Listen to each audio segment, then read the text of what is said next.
Hello everyone, my name is Slade, I'll be your host, and welcome to Star Wars Did You Know?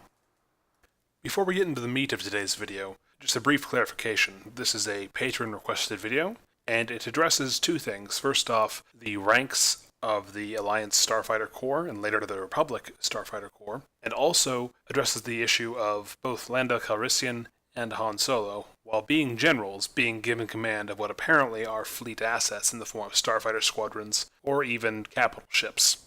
Starting with the ranks, a point of clarification, I am going off of what's known as the Legends canon, and it is very important to note that both in Legends and in the Disney canon, there is no official list of ranks for the Starfighter Corps.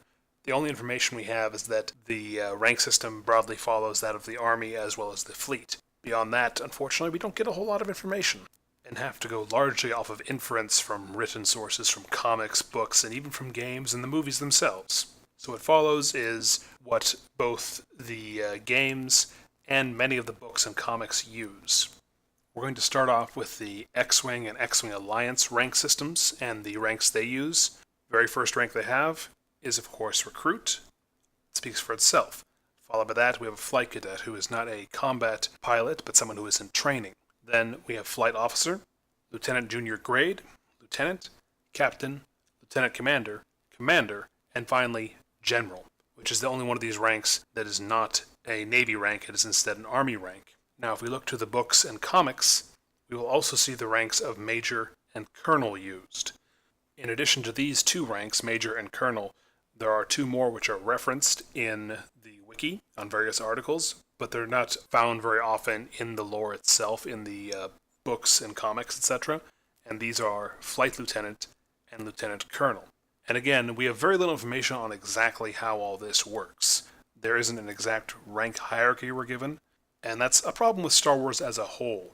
They often don't go into all the details of specific military hierarchy. In fact, it isn't until the prequels and the Clone Wars that we actually got proper military hierarchy established, which means a lot of the Imperial ranks, a lot of the New Republic and Rebel Alliance ranks are incredibly inconsistent in how they're applied. And so what I'm going to share next is how I think the ranks should go. And to clarify, I am not a writer for Star Wars, never have been. I just do my own derivative works. But I am a former military member, I am a veteran, and so looking at the different ranks and how they all stack up in the various literature and reference material, this is what I think the list should be. Starting at the very bottom, obviously, you have Recruit, followed by Flight Cadet, then Flight Officer, Flight Lieutenant, Lieutenant Junior Grade, Lieutenant, Captain, Lieutenant Commander, Commander, followed by Major, Lieutenant Colonel, Colonel, and finally General.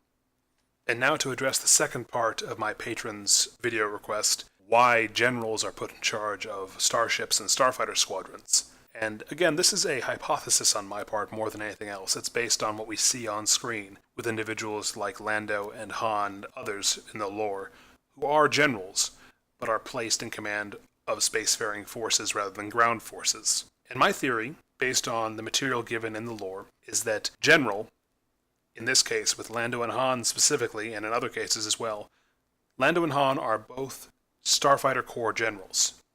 Hence why Lando is placed in charge of the starfighters at the Battle of Endor, and why later on Han Solo is placed in charge of fleet forces, because he has an equivalent rank to an admiral.